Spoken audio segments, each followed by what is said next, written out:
Sir इसमें इसमें एक मसला ही आएगा कि आप कोलैबोरेशन की बात तो कर रहे हैं, लेकिन एसेंशियली सारे कंपेटिटर्स हैं इस मार्केट के अंदर। अगर कोई एक वर्डप्रेस की सर्विस दे रहा है, कोई एक मजेंटो की सर्विस दे रहा है, तो उसका जो दूसरा काउंटर पार्ट है वो भी वही सर्विस दे रहा है।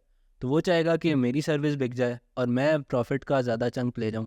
ठीक है, तो और एसेंशियली है तो सारे बिल्कुल कंपेटिटर सही है। ही, तो कोलैबोरेट कैसे करेंगे? यही मैं एड्रेस कर रहा हूँ कि ये मत सोचें। अगर आपकी कंपनी 500 बंदे की हो जाए हम्म तो उसमें जो सारे डेवलपर्स होंगे 400-300 वो कंपेटिटर होंगे आपस में, राइट? नहीं। वो आपको अपने लगते हैं सारी। हम्म अच्छा, उन सब के लिए काम आपके पास अगर नहीं है तो जब भी काम आता है तो कुछ को आप बिजी कर देते हैं, कुछ को नहीं करते। हम्म प्रॉब्लम ये है कि उसमें आपको बस ये समहाउ हमें लगता है कि वो 400 की मैं सैलरी दे रहा हूँ तो मेरे हैं, और जो सैलरी ले रहा है उसको भी पता है यार मुझे सैलरी मिल रही है तो मैं इनका हूँ, हम्म ठीक है, लेकिन ये सही नहीं है। अच्छा, इसमें एक बात मैं आपको बताता हूँ कि अगर कोलैबोरेशन नहीं करनी तो क्या करना है, मैं उस पर आता हूँ अभी कि किस सिचुएशन में हम बैठे हुए हैं।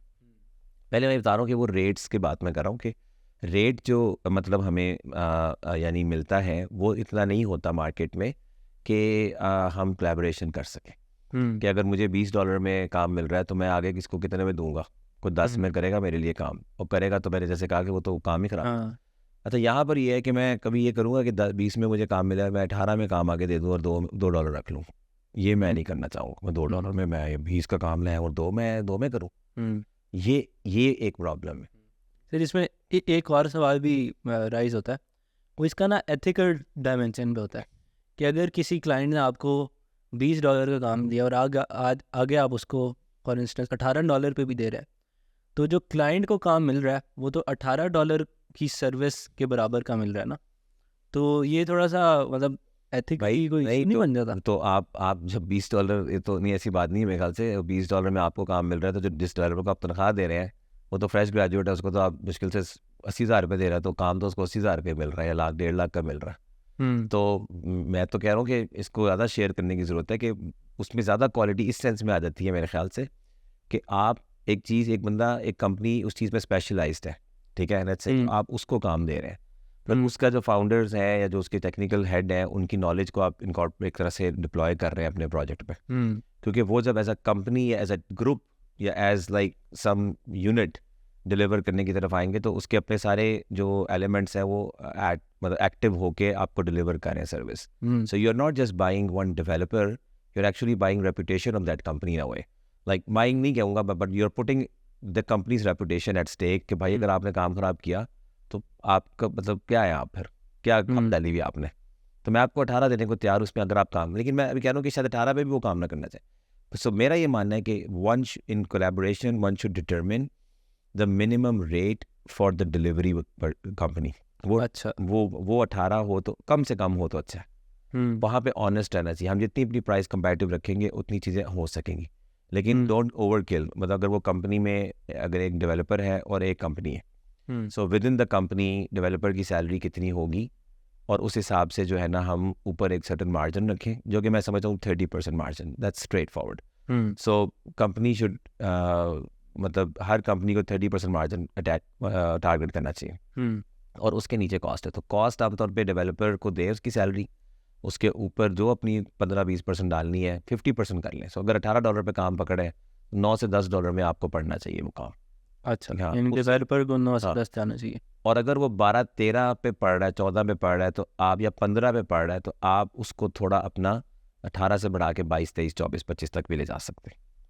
अब आप अगर इस पे आपकी मतलब कंपनीज और delivery hubs, let's call it delivery hubs बनना शुरू हो जाए, जहाँ पर जो है ना हर बंदे को पता हो कि इसको इस तरह देखें ज़रा बड़े लेवल पे कि एक बंदा जो है ना वो समझे कि मैं पाकिस्तान का डेवलपर हूँ, पाकिस्तान के लिए काम करता हूँ। ये बहुत बड़ी चीज़ है। एक है कि मैं इस महल्ले की कंपनी के लिए काम करता हूँ जो एक किसी चौथे फ्लोर के ऊपर 515 नंबर कमरे में बैठी हुई है, तो ये आपकी भी मर्जी है। और एक है कि आप पाकिस्तान के लिए काम करते हैं, राइट, जो बड़े विजन पे काम करते हैं, और उसके अंदर मैं इस यूनिट का हिस्सा हूँ, और इस यूनिट में मुझे जो है ना इतनी सर्टन अमाउंट जो है ना वो मिलेगी और उस पर मैं काम करूँगा, और वो मुझे डॉलर, और मतलब मेरे लिए कोई ये फ्रेश जूनियर, अगर मैं काम कर सकता हूँ तो मैं फोर्स ज्वाइन करूँगा।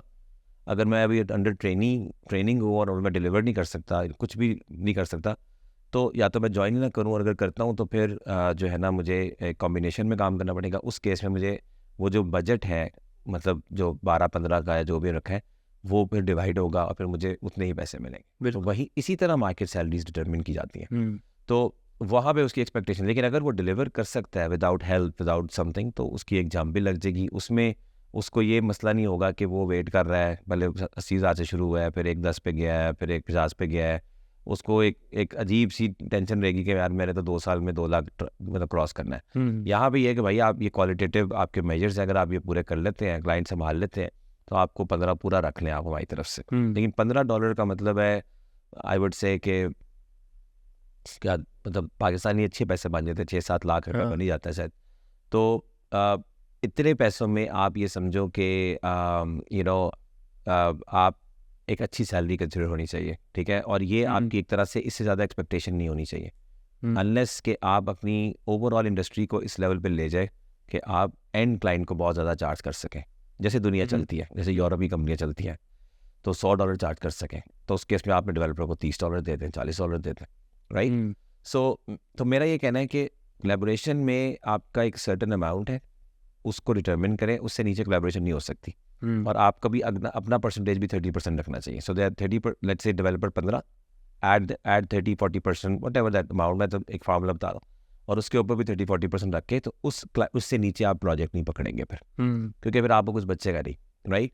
और आप जब उसी में रहते हैं, आपको सेल्स के अगर एक पार्टी, एक कंपनी या एक ग्रुप ऑफ पीपल जो है ना, वो जो सेल्स ओरिएंटेड ज़्यादा हैं, वो सेल्स पे फोकस करें और इंडस्ट्री को जो है ना वो बिजनेस ला के दें।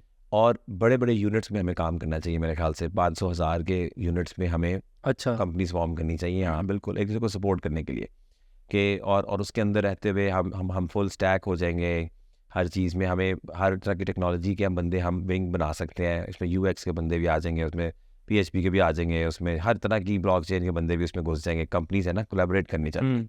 और अगर कोई किसी कंपनी को, किसी यूनिट को, बड़े यूनिट को अगर एक स्किल नहीं मिल रही, तो हम सबको पता होगा ये स्किल शॉर्ट है मार्केट में, so we need to train. अभी तो ट्रेनिंग भी नहीं करते, ट्रेनिंग इसलिए नहीं करती छोटी छोटी कंपनियां, क्योंकि वो ट्रेन करें और कोई और लेके भाग जाए, तो वो ट्रेनिंग ही नहीं करती। जब आपके बड़े बड़े यूनिट्स होंगे, आपको पता होगा भाई तूने इस यूनिट की ट्रेनिंग है तो इधर ही रहना है। और हज़ार कंपनियाँ या हज़ार बंदों की कंपनियाँ जो होगी, उनके अंदर अगर कोई एक कैंप चेंज करता है, दूसरे हज़ार में जाता है, तो वो ऊपर उनकी कोलैबोरेशन ज़रा आसान है कि जनाब भाई ये हमारी टेरिटरी से निकल के आपकी टेरिटरी में आ रहा है। सो थोड़ा डिमांड सप्लाई का जो एक मसला पैदा हुआ है कि जिसके अंदर इतनी कंपनियां बन गई, बंदे इतने नहीं हैं, तो हमें थोड़ा समझना चाहिए कि हमें जब इतनी बड़ी फोर्स तैयार करनी है, वो हमें ट्रेनिंग के ज़रिए से करनी है। और ट्रेनिंग्स तभी हो सकेंगी जब ट्रेनिंग के बाद मतलब और ज़्यादा लोग जोड़ नहीं होंगे और ज़्यादा कंपनियाँ नहीं बननी शुरू हो जाएंगी। वो ट्रेनिंग एक्चुअली बंदे जो है ना प्रोवाइड हो, तो उसके लिए जो कंपनीज एग्जिस्ट करती हैं उनको कोलैबोरेटिव सोच के साथ सोचना चाहिए और उनको ये करना चाहिए। अच्छा, तो ये तो मतलब चैलेंजेस और वो कुछ है, और मैं कौन सा कह रहा हूँ कल इम्प्लीमेंट कर दें। आई एम जस्ट सेइंग कि I am trying to do this and I am very excited to think about this. Is obviously in one video you can really talk about everything, and ठीक है ना। So obviously अगर कोई इसमें कोई सवालात आते हैं लोगों के, तो I would love to have follow up videos छोटी छोटी, उन्हीं चीज़ों पर हम बात कर सकें। और इस पे हवाई इंडस्ट्री को डिस्कशंस भी करवानी चाहिए और एग्जांपल सेट करनी चाहिए। जो लोग इस तरह की चीज़ों में बिलीव करते हैं, they should come forward first and execute it. If it is a success then everybody will follow. और अगर ये नहीं चलती तो फिर लोग नहीं करेंगे, वो कहेंगे यार इसमें ये मसले हैं, राइट। एनीवे, सो एक तो ये बात है कोलैबोरेशन के मसले हैं, लेकिन अब आप देखें नॉन कोलैबोरेशन के मसले। अच्छा ठीक है, आप ना करें कोलैबोरेशन नहीं करनी, तो फिर आप क्या कर रहे हैं उसको मैं कहता हूँ कि उसको भी तो देखेंगे। अब उसमें कई बातें हैं, जैसे फॉर एग्जाम्पल मैंने अभी बात की कि ट्रेनिंग, कि आप ट्रेनिंग क्या इंसेंटिव है आपके लिए फ्रेश को हायर करके ट्रेन करने का। जब जैसे ही उसने तैयार होना है, आपके पैसे लगे, आपकी मेहनत लगी, उसे छोड़ के नौकरी लेके निकल जाना है, तो ट्रेन ही नहीं करेंगे। तो नए बंदे आएंगे, यूनिवर्सिटी तैयार करें, यूनिवर्सिटी भेजे तैयार करके, ठीक है। और वो यही है कि यूनिवर्सिटी कुछ प्रोड्यूस नहीं कर रही, तो यूनिवर्सिटी तो कोई नहीं करना, आपको मेहनत करनी है। और software houses can easily prepare a lot of people, like 1 साल में आप तैयार कर सकते हैं बंदा, ठीक है। अगर कोई गवर्निंग सिस्टम हो, कोई तरीके से काम चले, तो साल का बंदे को पता हो जी मैंने फ़ला जगह से 1 साल की ट्रेनिंग ली थी, तो आप 3 साल पहले नहीं छोड़ सकते उसको। कोई रखें, आप स्टैंडर्ड बना लें और उसकी बेइज्जती हो इंडस्ट्री में अगर वो मूव करे उससे पहले। मतलब कोई लीगल हमें ज़रूरत नहीं है, हम अपना सिस्टम बनाएं कि आप इंटरव्यू के लिए भी अप्लाई करें तो वो आपसे पूछे इंटरव्यूअर कि यार आप क्या कर रहे हैं, आप मतलब आपका बैच लगा हुआ, आपको ट्रेनिंग यहाँ से हुई आप, क्योंकि आपकी तो मैट्रिक था होगा, FSC करके निकले थे, उन्होंने आपको प्रोग्रामिंग सिखाई है पूरे साल में, तो आप उनको 1.5 साल में छोड़ के इधर आ गए हैं, खैरियत है। थोड़ा सा यानी कि थोड़ा ऐसे करना पड़ेगा ना, तो ट्रेनिंग ही नहीं हो रही। दूसरे नंबर पे दफ्तर देख लो, हर बंदा एक ही मतलब बजट्स बहुत ज़ाया होते हैं।